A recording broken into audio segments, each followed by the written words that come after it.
Ça ne se voit pas, mais là, maintenant, devant vous, je suis en train d'accoucher. Sans péridurale en plus. Qui a déjà accouché sans péridurale ici? Bravo! Bien, moi, j'ai déjà fait 2 fois. Et j'en garde un souvenir magnifique. La reliance à mon corps, à ma profonde nature de femme. La puissance et la fluidité. Être dans l'abandon et dans le don aussi. D'ailleurs, ne dit-on pas donner naissance? Et c'est vraiment cela. Se donner pour donner naissance. Et tout cela, je l'ai vécu pour la première fois le 12 novembre 2012, quand j'ai donné naissance à ma merveilleuse fille, Gabrielle. Mais ce que je ne savais pas alors, c'est qu'en même temps, je me donnais naissance à moi-même. Oui, ce fut ma 2e naissance. Je m'appelle Anne-Charlotte, j'ai grandi à Paris, tout près de la Tour Eiffel. Je reçois une éducation stricte dans un collège-lycée de bonnes sœurs. Il faut porter l'uniforme, beaucoup travailler et surtout bien rentrer dans le rang. C'est comme ça, Saint-Gab, ou pas? C'est mieux?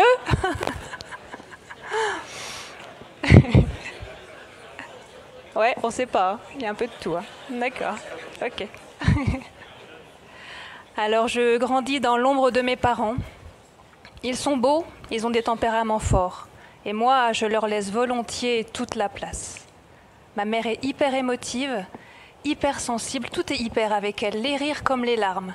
Alors moi, je me dis qu'il ne faut surtout pas bouger, tout garder à l'intérieur, ne rien dire qui dérange. À l'adolescence, il y a bien un mal-être sourd, diffus, mais je ne mets même plus de mots dessus, tout est passé en arrière-plan. Alors évidemment, je ne sais pas ce que je veux faire de ma vie. Je fais une prépa HEC parce que mon grand frère en a fait une. Je réussis, j'entre à l'ESSEC, j'enchaîne avec un master de gestion culturelle. Je me passionne alors pour l'art et le spectacle vivant. Et oui, dans le noir, je suis tranquillement spectatrice. Ça me permet de vivre plein d'histoires, plein d'émotions. Alors que moi, je ne vis pas vraiment.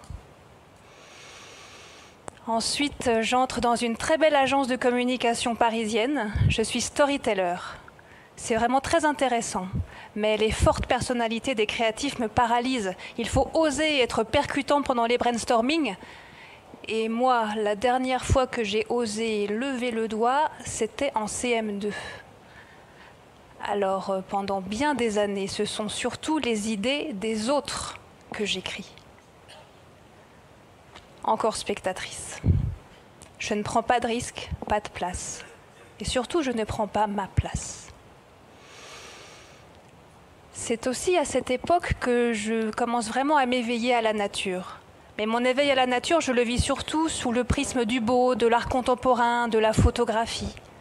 Et je commence aussi à faire beaucoup de magnifiques voyages en Patagonie, en Jordanie, en Inde. Et c'est là, pendant ces voyages, que je commence à me sentir vivante. Et puis un jour, à Cuba, je rencontre Franz. J'ai 29 ans, c'est le coup de foudre. Et Franz, lui, c'est un vrai amoureux de la nature. Il est connecté à la nature à travers son expérience directe des milieux sauvages. C'est un grand naturaliste, il a un don d'observation hors pair. Il voit toujours tellement de choses là où moi, je ne vois rien. Mais pile au même moment, il est engagé au parc de la Vanoise et part habiter dans un petit village en pleine montagne à plus de 1600 mètres d'altitude. Alors moi, j'ai quand même ma petite vie bien cool à Paris. J'ai un peu tout ce que je veux maintenant, un amoureux, un job créatif, des amis. Moi, quand on s'est rencontrés, je n'ai aucune envie de quitter Paris. Je ne l'ai même jamais envisagé. Je suis complètement identifiée à mon personnage de parisienne. Alors, à votre avis, combien de temps m'a-t-il fallu pour partir? Combien de temps? Combien? 3 ans? Non, plus? Plus?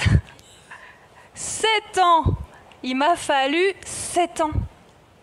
Et oui, quand même.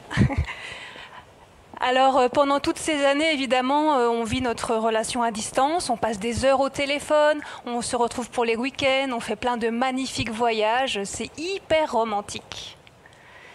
Et puis un jour, j'ai 35 ans et on décide d'avoir un enfant. Mais alors c'est là qu'il faut tout quitter, on y est. Quitter ma famille, mes amis, mon job, les sorties, les spectacles, Paris, la liberté.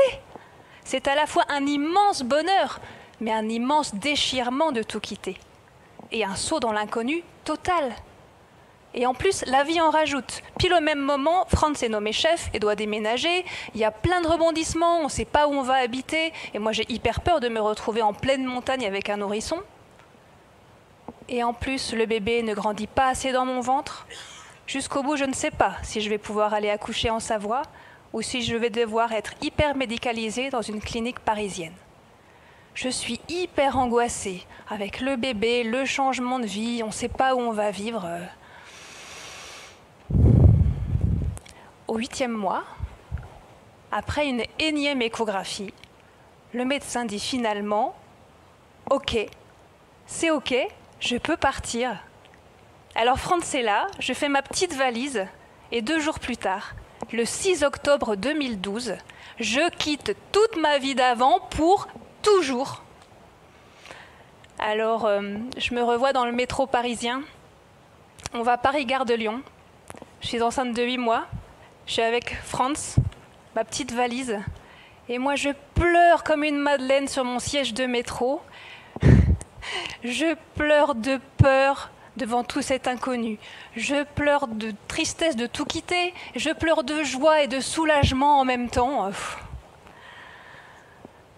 On finit par emménager dans un petit village de 1600 habitants, en pleine montagne. Je suis partie presque sans rien et je me retrouve dans un univers complètement inconnu. Et seulement 15 jours plus tard, le 12 novembre 2012, à 5h28. Gabrielle. Elle est magnifique. Mais là, pour moi, c'est une renaissance. Je n'ai plus aucun repère, plus aucune famille autour de moi. Avec Franz, on se connaît depuis 7 ans, mais on n'a jamais vraiment habité ensemble. Je passe de ma vie parisienne bobo à Heidi dans son petit village des Alpes. Quand même. Je passe d'une vie cool, mais assez immature, à la maternité. Je change même de prénom. Depuis Cuba, Franz m'a toujours appelée Anna. C'est quand même plus court et un peu plus pimenté qu'Anne-Charlotte. Alors comme il m'a toujours appelée comme ça devant ses collègues, je suis accueillie ainsi et ça reste. Nouvelle identité, page blanche, totale. Oui, mais sauf que là, je peux plus être spectatrice. C'est à moi de l'écrire, la suite de mon histoire. D'un coup, je n'ai plus à me conformer à un modèle familial, à un milieu social. Je n'ai plus à vivre ma vie en parisienne. Alors, peu à peu, je me dépouille de ma vie d'avant. J'enlève des couches et des couches de conditionnement, d'éducation, d'injonctions qui n'ont plus lieu d'être, tous les vieux carcans. Et je me reconnecte à ma vraie nature. En 2015, nous avons un second enfant, merveilleux Augustin. On peut dire que j'ai vraiment vécu ma maternité à fond. Je me suis émerveillée de l'enfance, j'ai littéralement plongé dedans. Grâce à mes enfants, j'ai pu me reconnecter à mon âme d'enfant. Toucher ce cœur pur en moi, qui était toujours là, mais enfoui, sous des couches et des couches d'injonctions, d'obligations et de conditionnements. Alors mes enfants, je les ai laissés grandir dans la nature, se salir, sauter dans les flaques. J'ai regardé Gabrielle créer des œuvres d'art extraordinaires avec juste quelques fleurs, quelques brindilles, s'émerveiller et chanter et danser et peindre pieds nus et ça m'a rempli le cœur. J'ai regardé Augustin passionnément aimer la vie comme personne j'avais vu avant. Je l'ai vu nous poser 10 000 questions, nous submerger de raz-de-marée de tendresse et de joie. Je l'ai vu se connecter de tout son amour à un arbre, et m'enseigner la magie du vivant.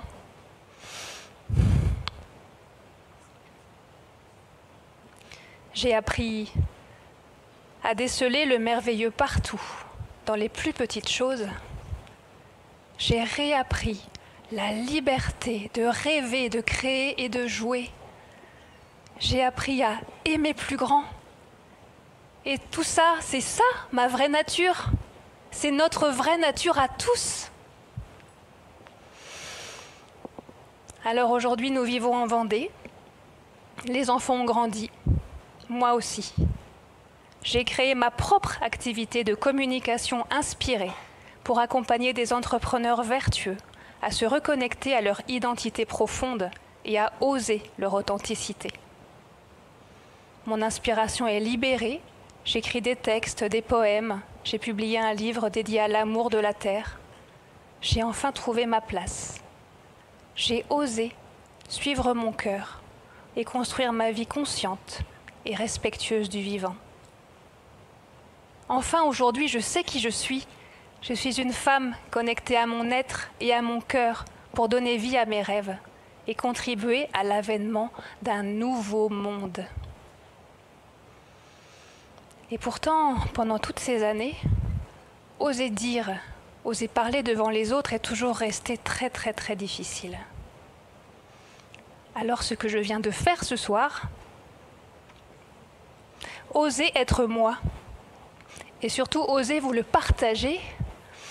Waouh, c'est pour ça que vraiment ce soir, j'accouche devant vous de moi-même.